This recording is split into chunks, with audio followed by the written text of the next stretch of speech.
자, 산상수훈 말씀을 다 맞춰가는데 어떤 사람들에게는 이 말씀이 굉장히 벅찬 기쁨이 되기도 합니다. 아, 하나님을 믿는 것이 이런 차원의 문제구나. 또 어떤 사람에게는 이 도전으로 그치는 것이 아니라 근심이 되기도 합니다. 왠지 아세요? 이 말씀을 우리들이 행할 수 있을 때 이것은 우리들의 큰 기쁨이고 기대인데, 우리들이 말씀을 들었음에도 불구하고 순종할 만한 자신이 없을 때 이것은 우리들에게 근심이 되기도 합니다. 왜냐하면 하나님께서 우리를 심판하시겠다고 말씀하셨어요. 너희들이 들은 대로 너희들이 가지고 있는 믿음을 가지고 심판하는 것이 아니라 너희들이 들은 그 믿음을 너희들이 어떻게 행하느냐, 그 행함을 가지고 우리를 심판하시겠다고 말씀하고 있습니다. 계속해서 우리들에게 요구하시는 이 헌신과 순종이라고 하는 것은 우리들에게 그렇게 쉬운 일이 아닙니다. 제가 요 근래 들어서 제가 잘난 척을 잘 하지 않았습니다. 그렇죠. 근데 오늘 말씀을 준비하다가 어쩔 수 없이 또 솟아나는, 정말 내가 또 이런 글을 썼구나 하는 게 있어요.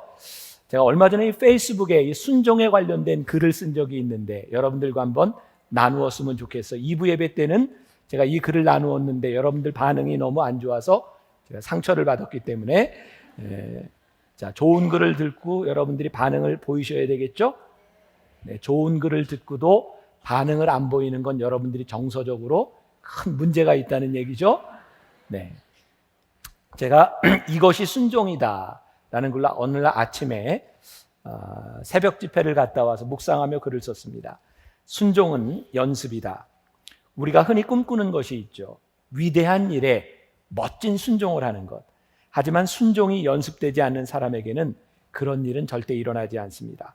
하나님의 방법은 우리와 다를 때가 많으며 믿음은 상식을 뛰어넘을 때가 많기 때문입니다. 순종은 마치 어린아이가 걸음마를 배우듯 발걸음을 내딛는 것입니다. 걸을 수 없는 것 같고 걷다가 넘어지기를 반복하지만 어느 순간 걷고 있는 모습을 봅니다. 순종이 마치 그렇습니다. 내 상식을 벗어나는 일에 겁이 나기도 합니다. 나의 인내를 벗어나면 화가 나기도 합니다. 하지만 그것을 극복하고 나면 걷게 된 아이에게 기는 것보다 걷는 게 편안해지듯이 순종하면 불순종보다 더 큰 평안함이 찾아옵니다. 순종의 기쁨을 맛본 자들에게는 다음의 순종이 기다리고 있습니다. 이렇게 순종의 내공이 쌓이다 보면 어느 순간 내가 엄두도 내지 못했던 위대한 순종의 자리에 있는 모습을 보게 될 것입니다. 오늘도 작은 일에 순종하며 당신의 영적 내공을 쌓아가십시오. 순종이 뭐냐고요? 하나님의 인도하심이 명백한 곳에 당신의 걸음을 내딛는 것입니다. 오늘도 하나님을 믿는 자들의 각양 순종을 기대합니다. 비록 내공에 따라 그 정도가 다르겠지만 순종의 검은 띠를 따기 위해 연습합시다. 순종의 검은 띠를 차고 예배당을 가득 메운 이들과 함께 예배하는 꿈을 꿉니다. 자, 이 순종이라고 하는 것은요, 어느 날 갑자기 우리들에게 위대한 순종으로 나타나지 않습니다. 저는 이 신앙을, 순종을 늘 연습이라고 생각합니다. 왜냐하면 우리들이 연습하는 발걸음을 내딛다 보면 어느 날 나도 모르는 사이에 내가 이런 사람이 되어 있습니다. 그러나 한 번도 발걸음을 내딛지 않는 사람들에게는 절대로 미래의 모습이 만들어지지 않아요. 우리가 산상수훈 말씀을 공부하면서 참 어렵다는 생각을 합니다. 어떻게 우리가 이렇게 살아갈 수 있겠습니까? 그러나 염려하는 것으로 그치는 사람에게는 하나님의 말씀이 우리들에게서 절대로 적용되지 않습니다. 내가 부족하지만 하나님의 말씀을 따라 내가 순종의 발걸음을 내딛기 시작할 때 우리의 믿음이 성장해 가기 시작하는 것이죠. 예수님께서 우리들에게는 끊임없이 산상수훈 말씀을 통해서 결단을 요구하고 계십니다. 어떤 결단일까요? 순종할 것이냐, 불순종할 것이냐. 예수님은 이 말씀 가운데서요, 네가 이 말씀을 믿을 것이냐 믿지 않을 것이냐를 묻지 않으세요. 적어도 하나님을 믿겠다고 따라온 사람들에게 이 말씀을 믿는다고 하는 것은 베이직입니다. 믿는 것에 대한 문제가 아니라 너희들이 믿음으로 살아갈 것이냐, 믿음과 별개로 살아갈 것이냐를 우리들에게 묻고 계신 거죠. 제가 말씀을 준비하면서 자료를 찾다 보니까 1999년도에 국민일보에 이게 글이 실렸더라고요. 스코틀랜드의 한 호수에서 작은 배로 이렇게 손님을 나르는 한 늙은 뱃사공이 있었습니다. 근데 노를 젓는데 사람들에게 유심히 눈길이 가는 건 노에 글자가 써 있는 거예요. 한쪽에는 순종이라고 하는 실천이라고 하는 글자가 써 있고 한쪽에는 믿음이라고 하는 글이 써 있어요. 크리스찬 국가니까 사람들이 그런 질문을 가지고 물었겠죠. 이게 왜 이렇게 글씨를 써놨습니까? 그랬더니 뱃사공이 잘 보세요. 그러면서 믿음의 노만 졌습니다. 어떻게 될까요? 배가 뺑뺑 돕니다. 이제 다시 실천이라고 하는 노를 졌습니다. 그랬더니 역시 배가 뺑뺑 돕니다. 잘 보세요. 두 노를 가지고 함께 졌습니다. 이제 배가 앞으로 나아갑니다. 우리는 그동안 믿음이 굉장히 중요하다, 믿으라고 하는 이야기를 참 많이 들었지만 믿음이 여러분들을 변화시키지 않습니다.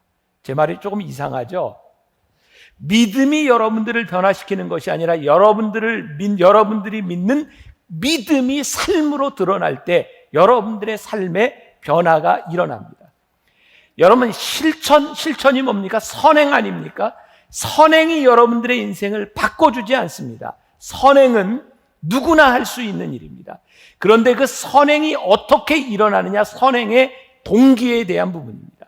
여러분들이 하나님을 믿기 때문에 여러분들 마음속에 주시는 그 믿음으로 여러분들이 실천하기 시작할 때 우리는 비로소 그 사람을 그리스도인이라고 말할 수 있는 겁니다.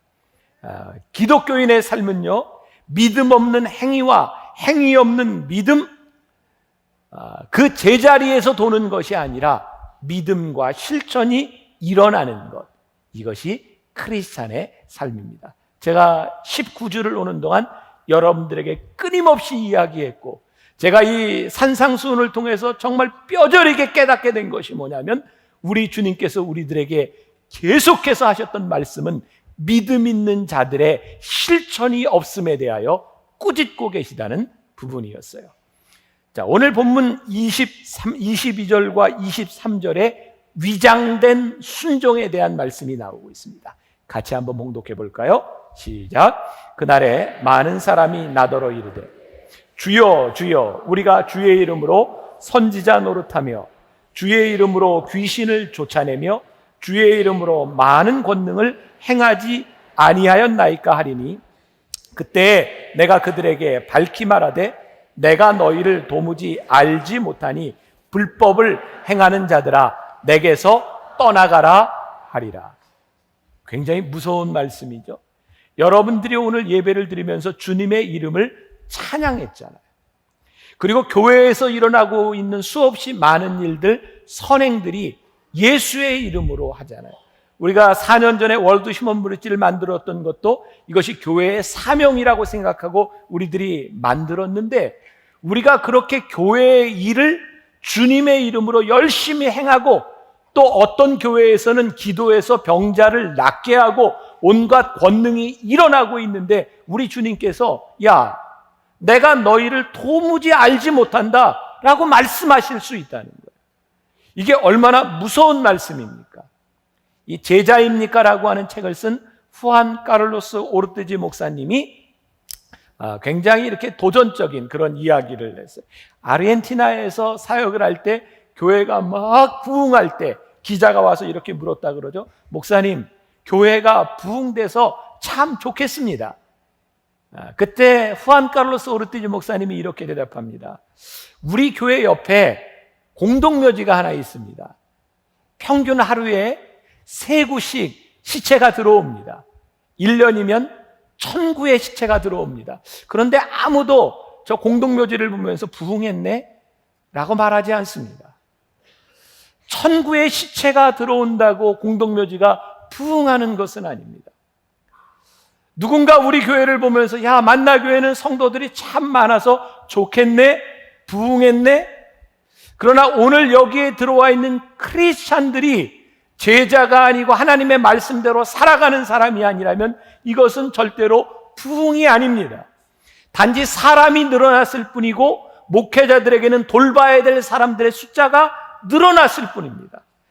하나님에게는 아무런 의미가 없는 숫자고 하나님의 일을 하는 사람이 없는, 실천하는 사람이 없는 하나의 모임 공동체에 불과할 뿐입니다.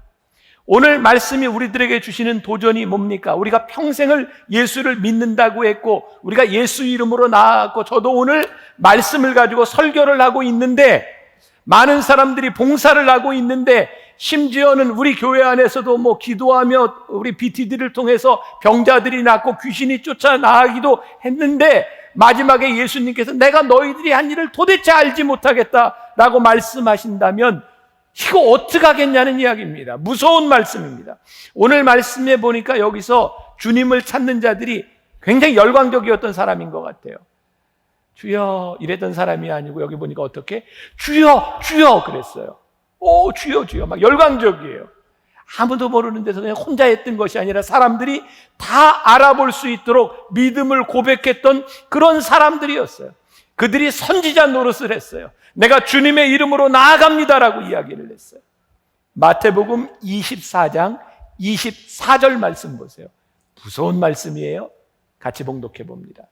거짓 그리스도들과 거짓 선지자들이 일어나 큰 표적과 기사를 보여 할 수만 있다면 택하신 자들도 미혹하리라. 무섭잖아요? 우리들이 지금까지 교회를 보면서 어떤 생각을 했어요? 야, 저 교회는 정말 사람이 많이 모이고 저기에는 병자들이 낫고 야, 사람들이 모이는 걸 보니까 저기 정말 교회에 뭐가 있는 것 같아. 뭐가 있는 것 같은데 제가 지금 하는 이야기를 오해하지 마세요. 어떤 교회들이 그렇다는 것이 아니라 그렇게 사람이 모이고 기적이 일어났고 병자가 낫는데도 그게 하나님의 역사로 일어날 수도 있지만 마태복음 24장 24절에 보니까 거짓 선지자들이 일어나서 표적과 기사를 보여주며 할 수만 있다면 하나님을 믿는 사람들을 미혹하려고 그렇게 모을 수도 있다는 거예요. 우리가 오늘날 한국 교회를 바라보며 아니 이 땅 위에 있는 수없이 많은 교회들을 바라보며 우리들이 정직하게 하나님의 눈앞에서 보아야 되는 것이 뭐냐면 그 교회에 말씀이 좋아서 사람이 많이 모였다, 그 교회에 기적이 일어나서 사람이 모였다라고 이야기할지 모르지만 그 가운데 정말 하나님의 능력과 말씀대로 살아가는 실천이 있는가 이것이 드러나지 않는다면 하나님께서 마지막 날 이 모든 것을 부인하실 수도 있겠다. 그들은 하나님을 믿는다고 이야기했지만 그들의 삶이 절대로 도덕적이지 아니하였고 그들이 기사와 이적을 일으켰지만 그들의 삶의 실천으로 드러나지 않을 때 그것은 하나님의 주권의 말씀에 복종한 것이 아니라고 하는 말씀이에요. 단지 예수의 이름을 이용했을 뿐이다. 이 말씀을 전하면서 얼마나 두려운지 아십니까? 하나님, 제가 이 말씀을 전하면서 하나님의 말씀을 이용하고 있습니까? 아니면 제가 하나님의 말씀을 따라가려고 그렇게 몸부림치고 있습니까? 여러분들이 오늘 예배를 드리러 이 자리에 나와 있는데 여러분들은 하나님의 말씀에 순종하기 위해서, 따라가기 위해서 정말 몸부림치며 이 자리에 앉아 있습니까? 아니면 예수의 이름으로 우리도 뭔가 좀 덕을 좀 보고 예수의 이름으로 나에게 뭔가 좀 큰 기적이 일어났으면 좋겠다, 마치 로또를 하나 산 심정을 가지고 이 중에 하나 좀 터졌으면 좋겠다, 그런 마음으로 우리들이 이 자리에 나와 있는가? 누가복음 6장 46절에 너희는 나를 불러 주여 주여 하면서도 어찌하여 내가 말하는 것을 행하지 아니하느냐? 우리가 지난 18주 동안, 오늘 19주 동안 우리들이 수없이 많이 예수님께서 산상수훈에서 하셨던 말씀을 우리들이 듣고 있어요. 이렇게 기도하라고 하는 말씀, 이렇게 사랑하라고 하는 말씀, 이렇게 용서하라고 하는 말씀, 가난한 자가 복이 있다고, 핍박받는 자가 복이 있다고, 우리가 이렇게 말씀을 들어왔는데 정말 그 말씀이 우리들 속에서 실천적으로 일어나고 있는가? 우리 주님께서 산상수훈의 말씀으로 보석 같은 말씀을 우리들에게 주셨는데 그 말씀을 듣는 거는 듣는 거고 우리들이 원하는 이기적인 삶은 이기적인 삶이고 그대로 남아있다면 우리 주님께서 너희들이 그렇게 20주 동안 말씀을 들었으나 내가 너희를 도무지 알지 못한다. 심판의 때에 하나님이 우리를 알지 못한다고 말씀하신다면 이 얼마나 불행한 일이겠습니까? 말하는 것과 행하는 것은 다른 차원의 문제입니다. 사도 바울은 디모데후서 2장 19절에서 이렇게 말씀합니다. 주의 이름을 부르는 자마다 불의에서 떠날지어다. 주의 이름을 부르는 자마다 불의에서 떠날지어다. 목회를 하는 교회 현장에서 불의한 일들이 일어나고, 하나님을 믿는 여러분들의 가정에서 불의한 일들이 일어나고, 하나님을 믿는 여러분들의 사업장에서 불의한 일들이 일어나고, 너희들이 아무리 헌금을 하고 봉사한다 할지라도 내가 너희를 도무지 알지 못한다. 우리들에게 얼마나 가슴 아픈 일이었습니까? 그동안 한국교회 정말 하나님의 가슴을 아프게 했고 우리 믿는 신도들의 마음을 정말 아프게 했던 교회 안에 일어났었던 불의한 일들, 그렇게 크게 부흥하는 교회들 때문에 하나님의 의가 드러나지 못하고 하나님의 말씀을 선포했지만 말씀대로 살지 못한 것 때문에 일어났던 일들을 바라보며 하나님이 정말 우리를 모른다 하실 수 있겠다. 제가 몇 달 전에 어떤 지방에서 집회를 인도하는데 교인들에게 물었습니다. 여러분들은 돈에 대해서, 혹시 이성에 대해서 유혹을 느끼시지 않나요? 이쪽에 한 그룹이 저는 절대로 유혹을 느끼지 않습니다. 제가 굉장히 이렇게 놀랐어요. 정말 믿음이 좋은가? 한 그룹의 남성들에게 물었어요. 여러분들은 여자를 보면 유혹을 느끼지 않습니까? 그랬더니 절대로 안 느낍니다. 굉장히 놀랐어요. 나는 늘 유혹 가운데 사는데 왜 저 사람들은 느끼지 않을까? 정말 유혹을 느끼지 않을 수 있지만 저에겐 무서운 생각이 들었어요. 왜냐하면 예수님 당시에 바리새인들이요, 그들은 온갖 죄와 유혹에 대해서 그들은 자신 있다고 생각했던 사람들이었어요. 우리는 의인이라고 생각했던 사람들이었어요. 그런데 그들은 절대로 의롭지 못했어요. 왠지 아세요? 그들의 약함을 인정하지 않았기 때문에, 하나님의 도우심이 필요 없었던 사람이기 때문에 그들은 하나님과 멀어질 수밖에 없는 사람이었어요. 오늘 산상수훈 말씀을 우리들이 배우면서 정말 우리들이 지키기 어려운 이 말씀들을 가지고 여러분들이 다 지킬 수 있는 능력이 있다고 말씀하는 것이 아니라, 여러분들이 하나님의 말씀을 실천하기 위해서, 살아가기 위해서 여러분들은 얼마나 힘들고 아프고 그 말씀을 통해 여러분들이 그 말씀을 지키기 위해 여러분들이 몸부림을 치고 있느냐, 그것이 우리들에게 중요한 문제입니다. 주여 주여 하면서 내가 의로움을 드러내보려고 하지만, 내 능력을 드러내보려고 하지만, 내가 할 수 없는 그 일 때문에 내가 끊임없이 위선적일 때, 우리들에게서 하나님의 능력은 나타나지 않을 것 같아요.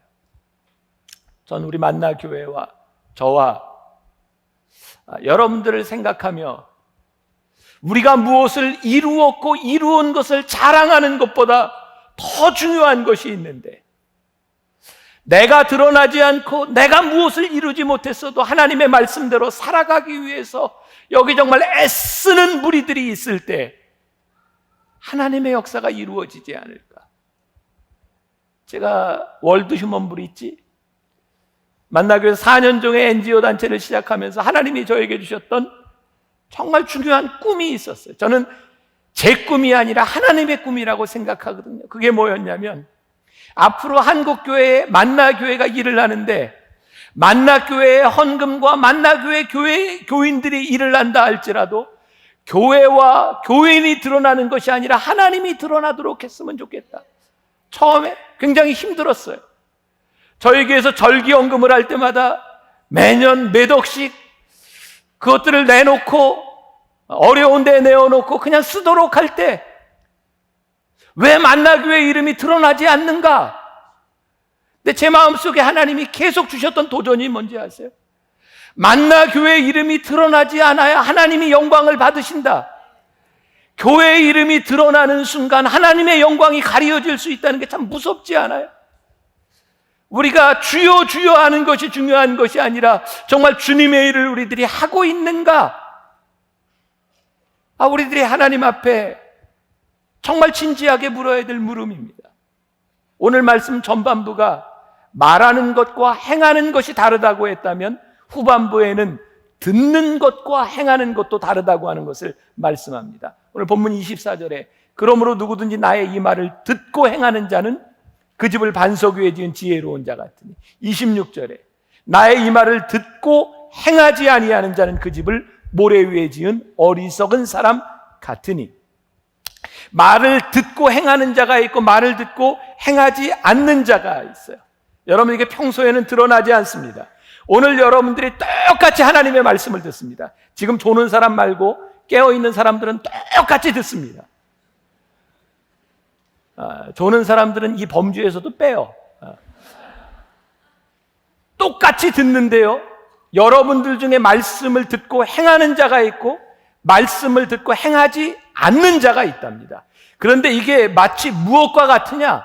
말씀을 듣고 행하는 자는 집을 반석 위에 짓는 것 같고 말씀을 듣고 행하지 않는 자는 마치 모래 위에 짓는 것과 같다. 근데 반석 위에 짓는 집과 모래 위에 짓는 집이 구별이 되지 않습니다. 어쩌면 모래 위에 지으면 더 빨리 짓고 멋지게 풍경이 좋은데 지을 수도 있습니다.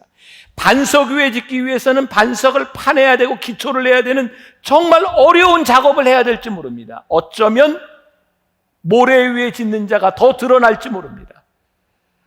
오늘 여러분들의 신앙이 말씀을 듣는 것으로 절대로 드러나지 않는 겁니다. 근데 그것이 드러나는 때가 온답니다. 언제? 비가 오고 창수가 나면. 어느 날 여러분들의 삶을 기본부터 뒤흔드는 일들이 일어납니다. 자연재해뿐만 아니라 여러분들의 인생에 여러분들이 여러분들의 삶을 컨트롤할 수 없는 어려운 일들이, 여러분들의 능력을 떠나간 일들이 여러분들에게 나타납니다. 그때 그 집이 반석 위에 세워졌는지 모래 위에 세워졌는지 그것이 드러나게 된다는 말씀이에요. 무서운 말씀입니다. 분명히 드러납니다. 1923년 9월 1일에 그 유명한 동경 대지진이 일어납니다. 동경과 요코하마를 중심으로 해서 지진이 일어나서 10만 명 이상이 죽습니다. 그때 건물 하나가 아주 유명해지죠. 일본의 제국 호텔이라고 있습니다. 유명한 프랭크 로이드 라이트라고 하는 사람이 멋지게 지은 건물입니다. 저 건물을 지을 때 사람들이 무지하게 비난을 많이 했답니다. 저 건물을 짓는데 4년이 걸렸는데요, 기초공사만 하는데 2년이 걸렸답니다.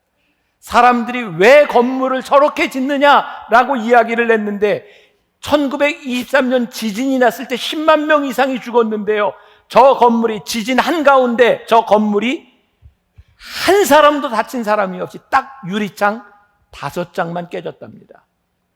그때 사람들이 저 제국 호텔을 인정합니다. 그래서 저렇게 지었구나. 우리들은요, 빨리빨리 하고 싶은 욕망들이 있습니다.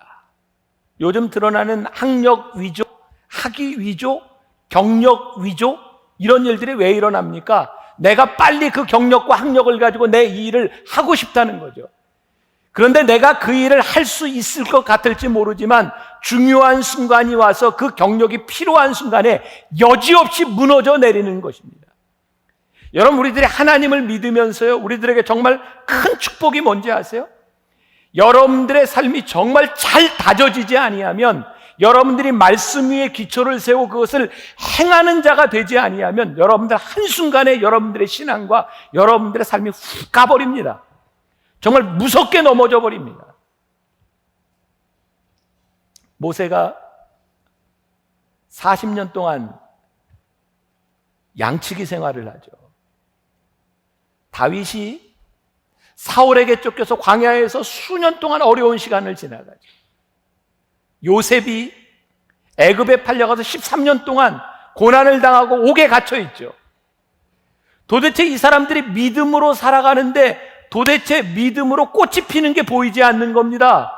이게 도대체 뭘 하는 거냐고 사람들이 이야기할지 모릅니다. 근데 참 놀라운 일은요, 그들의 다져졌던 그 시간들을 통해서 하나님이 일하기 시작한다는 겁니다. 하나님의 영광이 드러나고 하나님의 역사가 드러나는 것은 하나님의 말씀 위에 다져진 시간만큼 그것이 굳건하게 세워지는 겁니다. 저는 우리 크리스찬들에게, 이 말씀을 듣는 여러분들에게 제일 큰 축복이 뭐냐? 여러분들이 일확천금을 꿈꾸고 여러분들이 기도하고 하나님 기도할 때 정말 로또를 맞은 것처럼 뭐가 좀 이루어지게 해야죠. 지금 오늘 예배드리면서 수천 명이 예배드리면서 여러분들 가운데 오늘 예배 시간에 하나님의 은혜가 딱 내게 임해가지고 내 문제가 한꺼번에 확 해결돼서 막 갑자기 막 대박이 나고, 여러분들이 이것을 축복으로 착각하지 말라는 겁니다. 그것은 축복이 아닙니다. 그렇게 이루어진 대박, 어느 날 우리들의 믿음을 뒤흔들 때 얼마나 쉽게 무너질 수 있는 것인지 모릅니다. 제가 언젠가 그런 얘기했죠. 이제 수능 때가 다가오는데 수능 때 되면 부모들이 애들을 위해서 정말 눈물을 흘리면서 기도해요. 공부 잘하는 엄마, 우리 애 요번에 아프지 않게 시험 잘 봐야 되는데 틀리지 말아야 되는데 눈물을 흘려 기도하고, 공부 못하는 엄마, 우리 애 실력대로 나오면 안 되는데 하나님 그거 안 돼요. 열심히 기도하죠. 그게 부모의 마음입니다. 근데 여러분 생각해 보세요.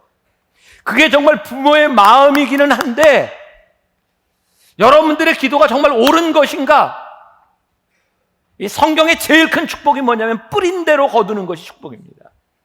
시편 123편에 보니까 우리들이 울면서 뿌리는 씨, 그 기쁨으로 거둘 날이 온다. 이게 얼마나 큰 축복이에요. 제가 요즘 참 그런 거 많이 느낍니다.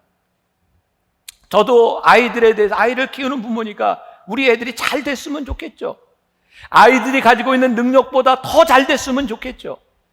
저도 고등학교 3학년 때, 그때 학력고사였을 거예요. 시험을 봤는데 찍은 것도 많이 맞았어요. 감사하죠. 정말 그게 근데 그렇게 큰 축복일까? 여러분들 자녀들이 공부를 못할 때, 공부를 못한 자녀들이 기도하고 갑자기 좋은 대학 가는 거, 실력이 안 되는데 갑자기, 그거 축복 아닙니다. 여러분들의 자녀가 공부 안 했을 때는요, 떨어지는 아픔 경험해야 돼요. 괜히 교회에 왔나 오늘 이런 얘기들. 근데 그런 아픔도 경험해야 제대로 돼요. 우리들이 뿌린 대로, 여러분, 우리 자녀가 열심히 공부했어요. 하나님 열심히 노력했어요. 하나님 열심히 노력한 것 거두도록 하나님 붙잡아 주세요. 건강도 지켜주세요. 그렇게 기도하고 그래야 우리의 신앙이 다져지는 것이지. 물론 하나님이 여러분들의 기도 들으세요. 정말 어렵고 힘든 순간에 우리 아이 정말 하나님이 안 해주면 너무 상처받고요, 하나님이 여러분들 자녀들을 은혜로 키워주실 수 있어요. 그러나 그것이 반복돼서 될 일은 아닙니다. 기적은 여러분들의 삶에서 다져져야 되는 것이지, 여러분들이 뿌린 대로 거둔다는 것을 여러분들이 믿음으로 확신할 수 있을 때 그것이 최고의 기적이지, 여러분들이 행하지 않고 얻는 것은요, 마치 모래 위에 지은 집과 같아요. 여러분들의 인내와 믿음도 그렇게 오래가지 못해요. 저는 이 산상수훈 말씀을 보면서 정말 귀하다는 생각을 합니다.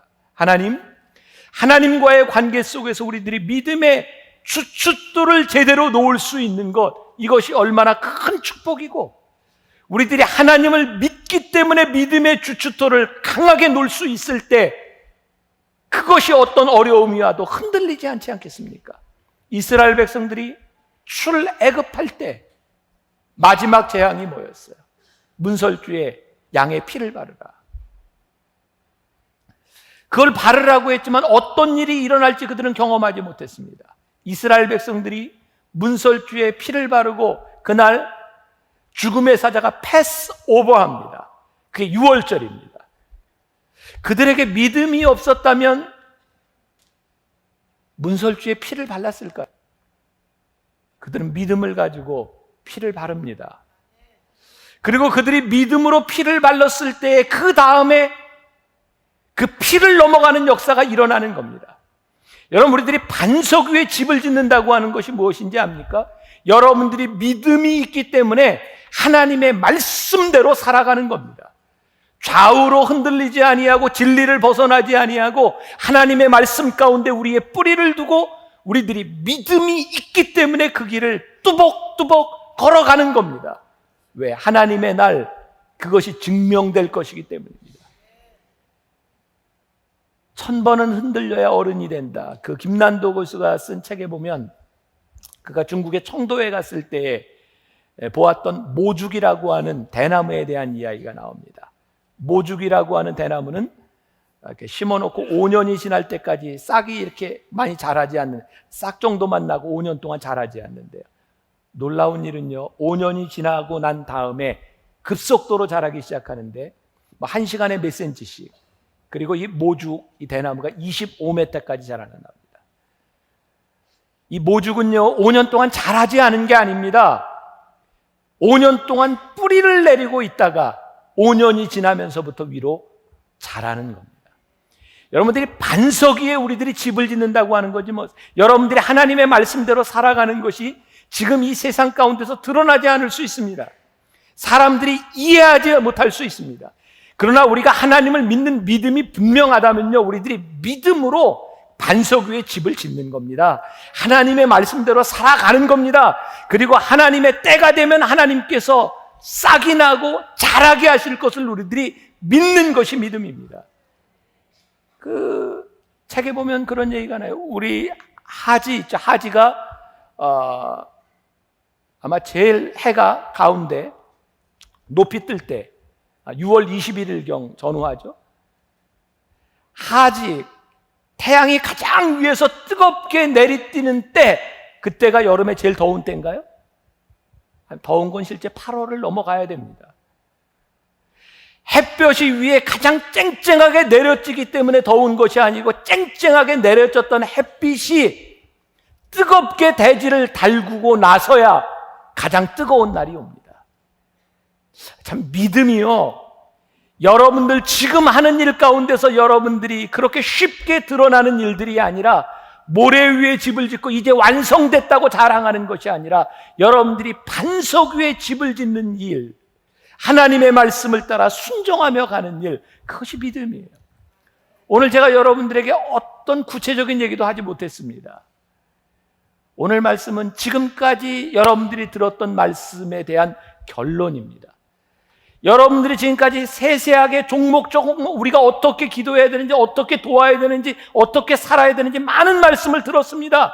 그리고 오늘 말씀에 결론적으로 이야기하는 겁니다. 너희들이 그 말씀을 듣고 행한 대로 심판을 받으리라. 하나님께서 그 모든 것을 드러나게 하시리라고 하는 말씀입니다.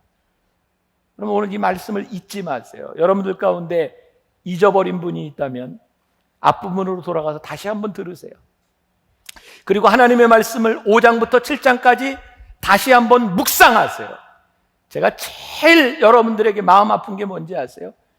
이렇게 이야기를 해도 여기서 듣고 끝난다는 거예요. 하나님의 말씀이 여러분들의 삶에서 적용되지 않기 때문에 여러분들의 순종의 내공이 자라나지 않는 거예요. 말씀을 듣고 행하는 자들이 되기를 간절히 소원합니다. 주여 주여 하지만 주님께서 여러분들을 모른다 부인하는 사람들이 아니라 반석 위에 집을 지은 자가 돼서 비가 오고 홍수가 나고 창수가 나도 흔들리지 않는 믿음의 집을 짓는 여러분들이 되시기를 주님의 이름으로 간절히 축원합니다.